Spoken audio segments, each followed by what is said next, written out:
Hansel et Gretel. Hansel était un garçon intelligent et futé, et Gretel était une fille timide et peureuse.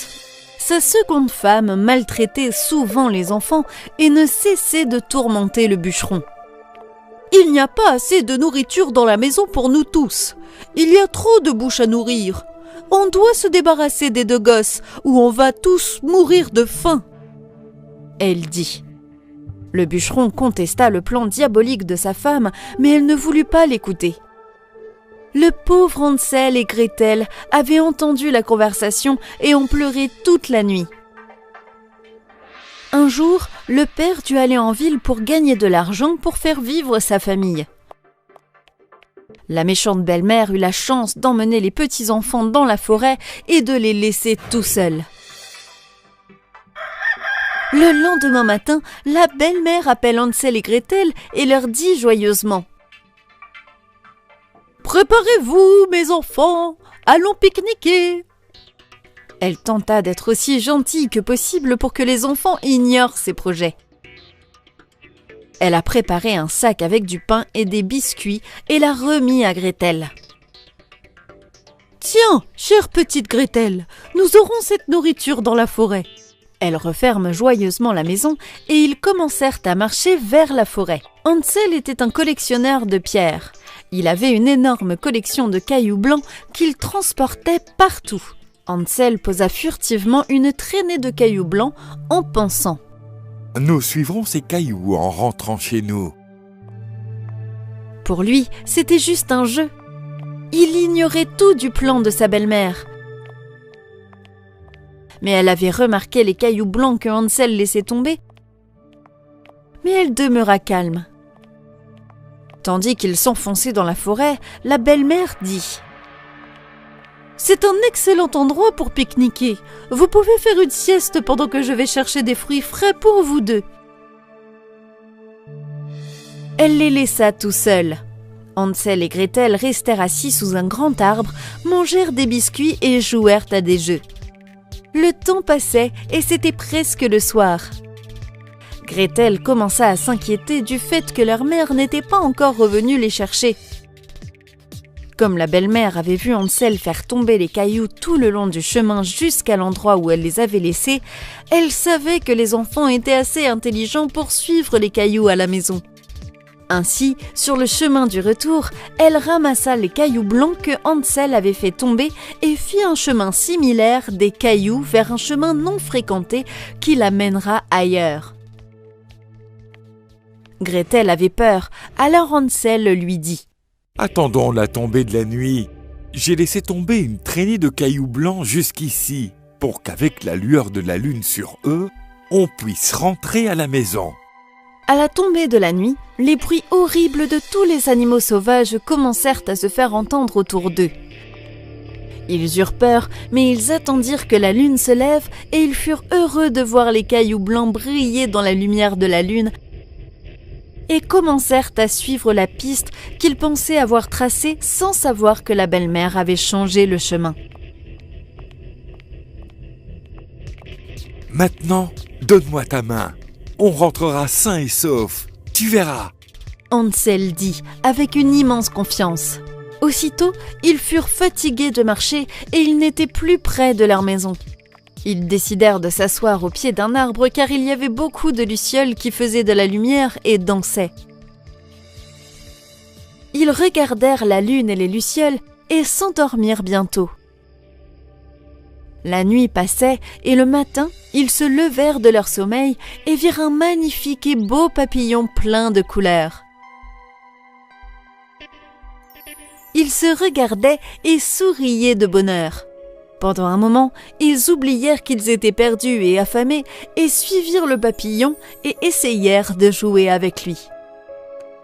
Et en un rien de temps, ils se dirigèrent vers une drôle de maison. Ils furent étonnés de voir que la maison était faite de chocolat, de bonbons, de pierres précieuses et de gâteaux. Ils n'avaient jamais vu une telle maison auparavant. Ils étaient si heureux et n'ont pas pu résister à l'envie d'avoir ces délicieux bonbons. « On dirait un rêve !» Quand ils eurent fini, ils virent la porte de la maison et décidèrent d'aller à l'intérieur en s'attendant à manger et à jouer beaucoup plus.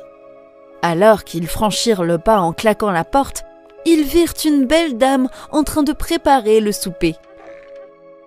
Ils l'accueillèrent avec bonheur alors qu'elle avait l'air si gentille et généreuse. « Bonjour, chère madame !» Hansel et Gretel lui disent. « Nous nous sommes perdus sur le chemin du retour. Auriez-vous l'amabilité de nous aider à retrouver notre chemin ?» La dame les regarda avec assez de bonté et acquiesça de la tête. « Oui, bien sûr, mes enfants, je vous aiderai sûrement. Mais sois mon invité et reste avec moi pour quelques jours. Je reste seule et j'aimerais profiter de votre compagnie. » Les enfants furent vraiment heureux. Elle leur fit à manger et les servit avec tout ce qu'ils pouvaient imaginer. « Vous êtes tous les deux maigres et minces. Je vous nourrirai et vous rendrai en bonne santé. » Elle sourit tristement. Quelques jours passèrent et une nuit, Gretel se leva de son sommeil à minuit. En se levant, elle entendit parler d'un murmure. Elle commença à marcher vers le son et a vu que la belle dame était en fait une sorcière cruelle qui planifiait et complotait pour tuer les enfants et les manger. Elle leur servait de la nourriture délicieuse pour les rendre en bonne santé afin qu'elles puissent savourer le repas. La sorcière ne savait pas que Gretel l'avait vue. Et Gretel frissonnait jusqu'au fond de son cœur. Le lendemain matin, quand les enfants se réveillèrent, ils découvrirent que les choses étaient différentes. Il n'y avait pas de nourriture sur la table et pas de mets délicieux pour eux. Gretel n'avait toujours pas dit à Hansel ce qu'elle avait vu la veille. Et comme elle décida de lui dire, la dame qui était en fait une sorcière vint et avec assez d'amour dit aux enfants qu'il n'y avait pas assez de bois dans la maison pour cuisiner.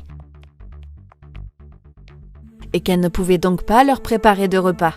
La dame demanda à Hansel. « Cher enfant, pourrais-tu me ramener du bois de la forêt toute proche pour que je puisse cuisiner un repas pour nous tous, pendant que Gretel et moi ferons les préparations ?» Hansel accepta rapidement. Elle lui tendit une hache et il quitta la maison heureux. Gretel savait que quelque chose clochait et elle eut très peur, mais elle continuait à faire ce que la dame lui disait pour ne pas l'alarmer. Alors que Hansel se dirigeait vers la forêt, il vit à l'arrière de la maison qu'il y avait des piles de bûches empilées. C'était un garçon intelligent et il sentit tout de suite que quelque chose clochait. Il essaya de jeter un coup d'œil par la fenêtre et vit soudain la véritable sorcière qui s'était déjà montrée à Gretel. Hansel ne fit aucun bruit et fit très attention à ce que la sorcière ne sente pas sa présence. Hansel planifia rapidement ce qui peut être fait et comment il peut protéger sa chère sœur. Pendant ce temps, il entendit la cruelle sorcière dire à Gretel « Va dans la cuisine et allume le four. » Gretel n'avait guère d'autre choix que de faire ce que lui disait la sorcière. Quelque temps plus tard, la sorcière dit à Gretel « Va vérifier si le four est bien allumé. » Gretel dit à la sorcière « Je ne sais pas comment vérifier. Pouvez-vous me montrer comment vérifier pour que je puisse le faire plus tard ?» La sorcière sentit comment Gretel était. « Viens ma fille, je vais te montrer. » Elle dit. Hansel, qui observait tout de l'extérieur, crut que c'était sa seule chance. Alors que la sorcière se mit à marcher vers le four, il arriva furtivement par derrière et comme la sorcière se pencha pour vérifier dans le four, Hansel courut vers elle et la poussa dans le four. Et Gretel referma efficacement et rapidement la porte du four et la verrouilla. La méchante sorcière brûla en une croûte croustillante. Hansel et Gretel se serrèrent dans les bras l'un de l'autre. Ils s'étonnèrent de ce qui s'était passé et se dirent qu'ils étaient en sécurité maintenant. Ils allèrent dans la chambre de la sorcière et furent surpris de voir combien de richesses et de pierres précieuses elle avait. Ils remplirent tout ce qu'ils pouvaient dans leurs sacs et quittèrent la maison rapidement et coururent jusqu'à ce qu'ils finissent par atteindre leur maison. Ils aperçurent leur père assis sous le porche.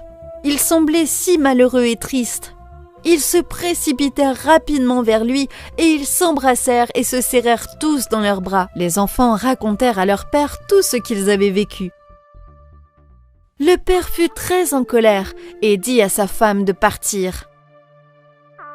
Alors qu'elle s'en allait, les enfants dévoilèrent les pierres précieuses et les richesses qu'ils avaient recueillies dans le trésor de la sorcière maléfique.